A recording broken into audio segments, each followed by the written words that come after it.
Bonjour, pour cette vidéo coaching du jour, astuce du jour, restez focus et positif dans la vie de tous les jours.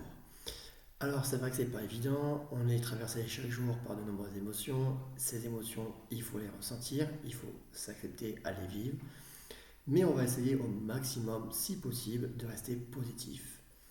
Ce que les neurosciences nous apprennent ces dernières années, c'est qu'au cours d'une journée, nous avons 60 000 pensées par jour. Oui, 60 000 pensées par jour. Et sur ces 60 000, 80% sont négatifs, soit environ 48 000 pensées. Donc on pense beaucoup plus au négatif qu'au positif. Et c'est pour ça qu'il est bien d'essayer au maximum, d'essayer de positiver. Alors forcément, on ne peut pas tout le temps, il y a forcément des moments dans la vie où on apprend des situations où on va être négatif. Il faut aussi ne pas forcément vouloir tout le temps être positif, hein. Je veux dire, la situation, on vient d'apprendre un décès, on ne peut pas être positif. Donc il y a forcément des moments où on ne se sent pas bien, où on a aussi le droit de ressentir des sensations désagréables et d'avoir des émotions. Mais par contre, le long du quotidien, on a quand même beaucoup tendance à avoir des pensées assez désagréables et assez négatives sur les autres et surtout sur soi-même. Et c'est ces pensées-là qu'il faut essayer de changer, de modifier son comportement. Donc on va falloir essayer de changer ça. Et beaucoup de ces pensées négatives proviennent des peurs. Des peurs qu'on anticipe souvent l'avenir, qui soient réelles ou imaginaires. Beaucoup de choses qu'on va nous bloquer dans notre vie, dans ce qu'on a envie de faire, dans ce qu'on a envie de réaliser, on va ne pas faire ou procrastiner ou s'arrêter parce qu'on se bloque par peur, par des peurs où on anticipe, comme je l'ai dit, puisque en fait le danger n'est pas encore là, puisque la peur, donc c'est un sentiment qui normalement est nous là pour nous mettre en sécurité, pour éviter le danger, hein, notamment la première des peurs, la peur de la mort.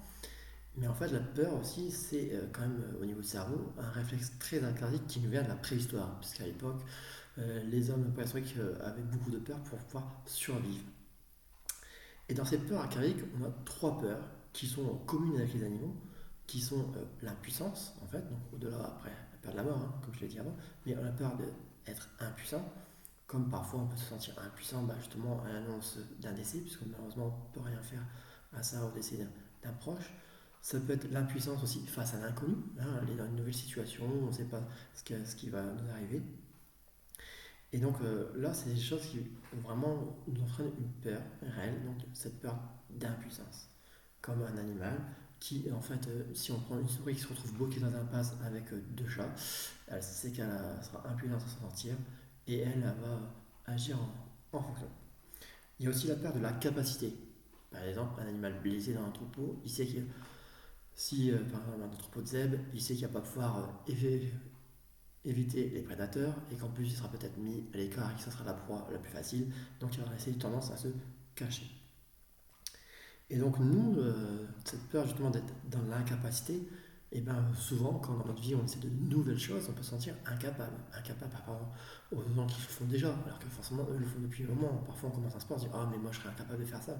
Sauf que les gens qui sont là et qui savent le faire, c'est parce qu'ils le font depuis un moment.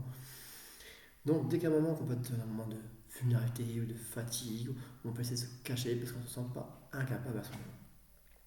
Et dans la dernière des peurs archaïques, nous avons l'isolement. Ben oui, parce que nous sommes des êtres sociaux et surtout à l'époque de la préhistoire, quelqu'un qui était isolé, il n'avait pas de grande chance de survie. Ce qui est beaucoup moins vrai de nos jours, hein. De nos jours, il y a des gens qui peuvent vivre seuls, même si on est des êtres sociaux. Voilà, on n'est pas en danger de mort du moment qu'on se retrouve isolé. Par contre, cette peur de l'isolement qui est donc archaïque, hein, qui est vraiment renouvelée dans la préhistoire, elle va aussi pas mal nous mettre de frein à des choses d'aujourd'hui, hein. C'est peut-être pour ça qu'on va vouloir éviter les conflits, qu'on va vouloir éviter de prendre la parole en public, parce qu'on se dit, mince, si je dis ça ou autre, je vais être rejeté. Et alors, du coup, si je suis rejeté, je suis isolé. Alors qu'en fait, non, on peut venir s'exprimer en public, que les gens ne soient pas d'accord, on peut être rejeté dans l'expression, mais on n'est pas rejeté socialement. Et en plus, on n'est pas en danger de mort. Et c'est pour ça qu'il y a des personnes qui peuvent aussi avoir ce sentiment de se rendre indispensable, parce que le fait de se rendre indispensable, c'est éviter d'être rejeté et donc d'être isolé. Donc il faut faire attention, hein, sur nos peurs, Est-ce qu'elles sont réelles? Est-ce qu'elles sont incapacitées? Est-ce qu'elles sont plutôt de l'anxiété? Parce que beaucoup de peurs, on se fait sur le moment même, en fait, il n'y a pas à danger, c'est ce qu'on envisage sur le futur. Et ce sont que des pensées qui ne sont même pas encore là. Donc il faut vraiment se concentrer focus et rester quand même positif. Comment faire? Déjà, si vous avez un projet, essayez de visualiser la victoire. Tous les jours, prenez un temps pour vous focaliser sur votre objectif. Vous prenez 10 minutes de visualisation, de méditation, vous vous focalisez, vous vous futurisez, vous vous dites voilà, c'est ça que je vais être, c'est ça que je veux faire. Si votre projet par exemple c'est de réussir un examen, et bien vous vous projetez dans ce futur où vous avez déjà votre examen en poche, où vous avez déjà atteint un certain poste, où vous avez peut-être eu un métier ou ce que vous voulez, vous vous projetez à ce moment-là et vous vous concentrez sur ce moment en disant voilà, à ce moment-là, je ressens quoi? Je suis avec qui? Où? Quand? Et je me concentre sur tout ce que je pourrais imaginer que comment ça va se passer à ce moment-là. Qui sera là avec moi? Qu'est-ce que je vais ressentir en fond de moi? Est-ce que je vais me sentir fier? Est-ce que je vais me sentir fort? Est-ce que je vais me sentir en joie? Qu'est-ce que je vais ressentir physiquement dans mon corps? Et qu'est-ce que je vais pouvoir voir? Et quels sont les gens qui sont autour de moi? Qu'est-ce que je vais entendre? Est-ce qu'il y aura de la musique? Est-ce qu'il y aura du bruit? Peut-être des goûts aussi. Peut-être que ça sera quelque chose que je vais célébrer et que j'aurai envie de célébrer ça en prenant un verre.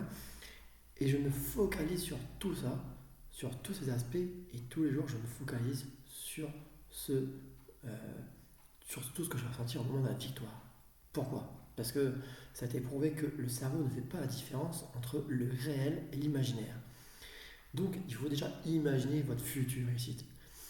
Vous vous imaginez et vous vous concentrez tous les jours pour vous aider à focaliser votre mental sur tout ce qui va de bien qui va arriver. Ce qui fait que votre cerveau va un peu implémenter ça pour une réalité comme quoi ça serait déjà là. Donc c'est se focaliser dessus, sur dire voilà, voilà ce que je veux ressentir, voilà ce que je veux voir, ce que je veux être, ce que je veux sentir. Et ça va vous focaliser pour se avoir des pensées positives. Et si malheureusement, bien sûr, vous avez des pensées négatives au cours de la journée, il va falloir essayer de les transformer en pensées positives par rapport à vos objectifs. Si vous dites, voilà, je vais faire telle formation, mais je pense que je ne serai pas capable, et bien transformer cette phrase négative en positive. Alors, ne transformez pas, oui, je vais tout réussir, j'ai tout exposé. Peut-être allez-y progressivement. Si vous pensez, par exemple, je ne suis pas capable, on va dire, transformer la phrase en positif, ça sera tout simplement de dire, je vais apprendre à réaliser cette formation, où je vais me donner les moyens. Mais pas forcément d'aller dans l'extrême positif, mais déjà transformer votre première pensée négative en une phrase plus positive qui vous fait déjà augmenter en fait votre niveau. Si vous devez évaluer cette phrase, si on prend par exemple sur une échelle de 0 à 10, vous dites voilà, j'ai une pensée qui est je suis nul, terrible. Là je me mets, je suis peut-être à 0 ou à 1, d'accord? Alors je vais pas dire bon ok, je transforme ma phrase positive en je suis super et tout va mieux. Ouais, c'est sûr que ça ne marchera pas ça. Non, je peux essayer de changer ma phrase en disant j'ai des défauts, mais je me je m'apprends, je me chance pour me transformer chaque jour. Et là déjà je me dis ouais c'est mieux, il faut dire que je suis nul, j'accepte que j'ai des défauts, d'accord, mais j'apprends et je me change, je modifie mon comportement pour aller vers un mieux-être. Et déjà cette phrase elle est quand même mieux-être, elle va me dire peut-être qu'en pensant ça, ma pensée est peut-être à 5 sur 10. Et c'est ça, quand vous avez des pensées négatives, essayez de les transformer. Pas forcément au maximum parce que sinon ça peut paraître trop loin ou irréalisable, mais changez un petit peu pour évaluer cette note. Pensez à votre pensée négative, vous la notez, voilà, qu'est-ce que moi je pourrais la transformer pour passer juste au niveau dessus. Faites ça un peu chaque jour, essayez de visualiser vos victoires, voir là où vous les réalisez pour essayer de focuser dessus. Et si vous avez des pensées négatives, essayez de les transformer si possible. Et voilà pour le conseil du jour.